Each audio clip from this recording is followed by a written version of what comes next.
رمضان کا مہینہ کھلانے کا مہینہ ہے، رمضان کا مہینہ روزے کا مہینہ ہے، کھانے کا مہینہ نہیں، کھلانے کا مہینہ ہے، لوگوں کو دینے کا مہینہ ہے۔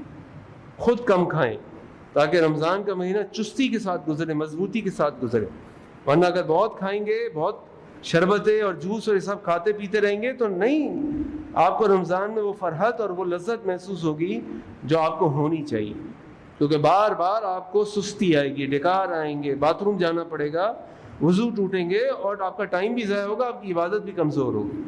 تو یہ کھانے اور پینے کا مہینہ نہیں ہے، یہ کھلانے کا مہینہ ہے اور صبر کا مہینہ ہے، روزے کا مہینہ ہے۔ اس کے علاوہ اس مہینے میں ایک بہت بڑی عبادت اور بہت اہم کام یہ ہے کہ انسان صدقات و خیرات میں آگے بڑھے۔ اللہ کے نبی صلی اللہ علیہ وسلم کی حدیث آپ نے فرمایا اتقوا النار ولو بشق تمرۃ، اپنے آپ کو جہنم کی آگ سے بچاؤ چاہے آدھی کھجوری کیوں نہ دینی پڑے، آدھی کھجور۔ اب آدھی کھجور کی کیا حیثیت ہوتی ہے، لیکن اللہ کے نبی صلی اللہ علیہ وسلم یہ ہمیں بتا رہے ہیں کہ صدقہ ضرور کرو، چاہے ایک یا آدھی کھجور دینی پڑ جائے، صدقہ ضرور کرو۔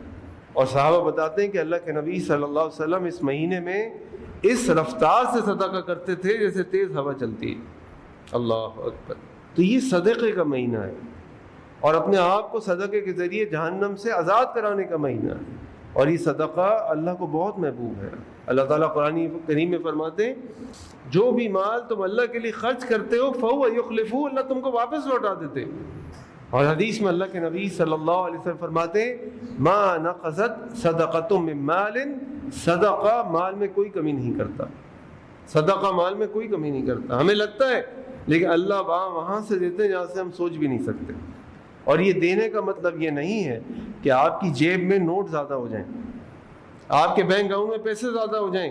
اس دینے کا برکت کا مطلب یہ ہے آپ کی زندگی میں سکون آ جائے، آپ رات کو جب سوئیں تو آپ کو احساس ہو الحمدللہ آج میں نے کوئی اچھے کام کر کے سویا، آج میں کسی کی مدد کر کے سویا ہوں۔ آپ کے گھر کے اندر محبتیں بڑھ جائیں، آپ کے نقصانات کم ہو جائیں، آپ کے بچے فرما بردار ہو جائیں، میاں بیوی ایک دوسرے سے محبت کرنے لگیں، ماں باپ اولاد ایک دوسرے سے خوش رہے، یہ بہت بڑی برکت اور خیر ہے۔ اگر خالی نوٹ گننے کا نام برکت ہوتا تو پتہ نہیں ہم کہاں ہوتے آج۔ تو یہ مہینہ صدقے کا مہینہ، اور اس میں بڑی کثرت سے صدقہ کرنے کی کوشش کریں، چاہے ولو بشق تمرۃ، چاہے آدھی کھجوری کیوں نہ دینی پڑے۔ وآخر دعوانا ان الحمد للہ رب العالمین۔